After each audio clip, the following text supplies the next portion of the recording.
My name is Leroy Davis. I've been at Metro for 2 years. I'm out of the Bond Hill garage.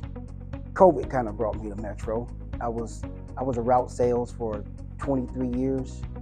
COVID happened and I said, well, this is an opportunity for me to shift gears. I never drove a vehicle that big, that large. So I think the training really helped me decide that I was going to stay at Metro. Because once you get in training, it's like, uh-oh, am I going to make it? Am I going to stay here? So once I got through get the feel of the bus, I knew I'd make it.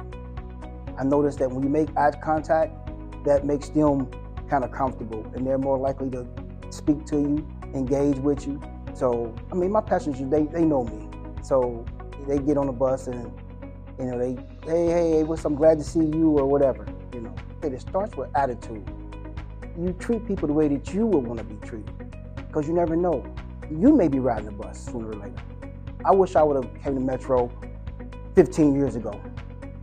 If you're thinking about coming to Metro, don't think twice. Do it because you're going to wish you did when you finally do it.